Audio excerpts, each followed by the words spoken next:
Hey guys, this is Jake Aldrin with Jay Unboxing here, giving you a personal prediction for the welterweight clash between former world titleist Robert Guerrero and Victor Ortiz. A little bit of fight info for you here. You have Guerrero versus Ortiz, a fight that perhaps 10, 11 years ago would have been a phenomenal fight between these two. Again, former welterweight titleists, now taking place at the T-Mobile Arena in Las Vegas, Nevada on the Pacquiao Ugas undercard, which of course will be on pay-per-view.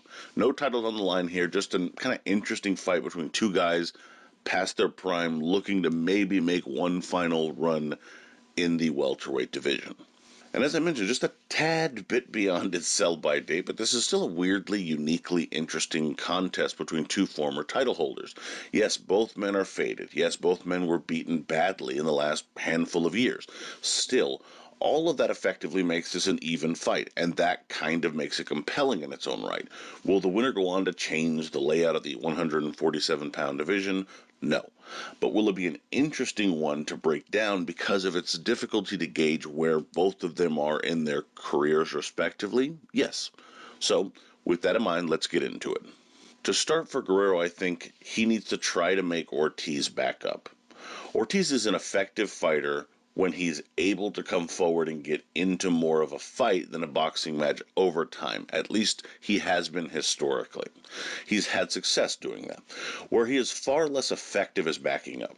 If Guerrero can make Ortiz back up some in the fight, he gives himself a far better chance of picking up rounds and just controlling Ortiz. It also may encourage Ortiz to try and get wild in any attempt to try and break through that control and push forward and walk into something that Guerrero may be able to catch him with. I would also say Guerrero needs to win the battle of the jabs. One way you can push Ortiz back is by getting the jab going and taking away the jab of Ortiz in the process. Possibly Ortiz has the quicker jab, but if Guerrero can make more accurate work of his jab and time it properly, it could bust up his fellow American fighter and begin the process of pushing him back. Once that happens, it opens up opportunities to land the left hand down the middle and possibly hurt Ortiz. And I would also say don't get into wild exchanges. While you want Ortiz to get a bit wild so you can take advantage of it, you don't want the fight itself to be a series of wild exchanges if you're Guerrero. You want to control the chaos. If you're just exchanging with someone that likely has more power than you, you're rolling the dice. You're gambling. You're making this far more of a 50-50 proposition. Instead, dictate when and where Ortiz gets wild by setting traps and frustrating him. Then, when he makes those mistakes, you can capitalize on them. Now, for Ortiz, don't allow Guerrero to fight a clean fight. Ortiz needs to have control of himself in this fight. He can't get too reckless and just try to bulldoze Guerrero from the get-go. However, that doesn't mean making it a pure boxing match. While he could possibly win that fight, he makes it harder on himself fighting that fight. Instead, Ortiz needs to set up his work and let the aggression come out when he's earned it. If you jab your way in, then let loose the combination. If you press him into the ropes, then let your hands go a little more. Just make sure you're not rushing your work and doing that before you've earned it. I would also say look to land the left hook during exchanges.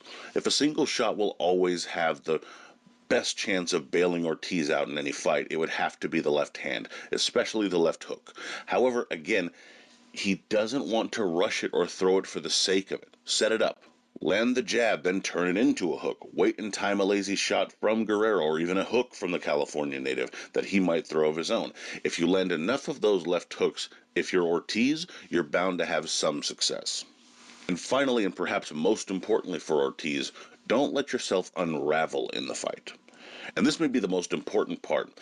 If Ortiz is locked in, he has been a decent fighter that actually had the ability to compete at the very top of 147. What gets him or has gotten him into trouble was that he could find himself in some fights where this or that may go wrong and you would see him mentally collapse. He needs to push through that.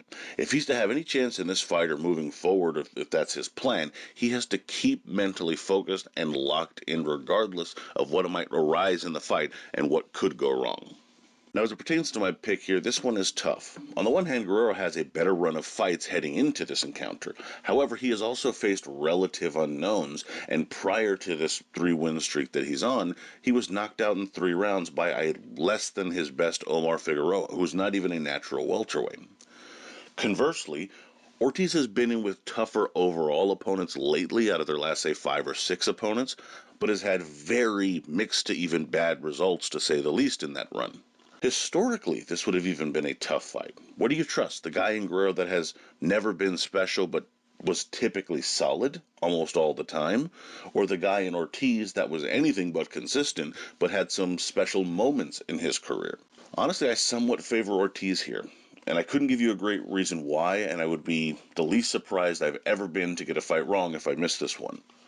As a matter of fact, it's difficult to even pick this because I felt like my Ortiz keys to victory were the ones that were the most kind of hinging on things I'm not sure about, which makes it harder for me to pick that fighter. However, I do think that he probably has a good enough chin to keep on his feet against Guerrero long enough to land the left hand enough to hurt and eventually stop his man.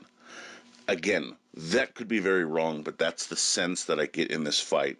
That power may be one of the last things to go, and if it's a fight between two fighters, in this case Ortiz and Guerrero, that may come down to that.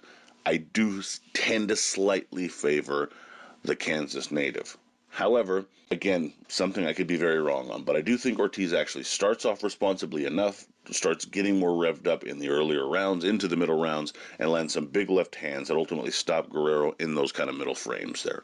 Ortiz via mid-fight stoppage.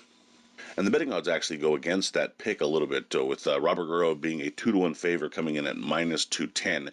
You have Ortiz at a plus 170, so if you believe any of the crap that I'm spewing right now, you might want to lay a bet on Ortiz there, a small one, again, because this is such a wild card fight. But in general, you can actually get some fairly decent value out of either if you think one has a lot more to offer still than the other. In any event, relatively close odds there. I'd be interested to knowing what the over-under is. I didn't catch that when I was looking up the odds most recently, but in any event, yeah, there's probably some money to lay in this fight because it's just such a close, weird, wild card of a fight. In any event, my prediction record going into the weekend is 28-7-3 with 11 exact. And let me know what you guys think down in the comments. Would love to hear your thoughts on this one, especially. It's such a weird, interesting fight. Who do you think actually out of these old timers has the most left to offer, and who do you think will win the fight? We'd love to hear all your predictions, bets, so on and so forth. Be sure to like, comment, share, subscribe, and follow me on Twitter at jcalderon_JOB. You can email me at junboxing@gmail.com. Love to hear from you there. Also, be sure to check out junboxing.com for schedule results, betting odds, rankings, and more. And as always, until next time.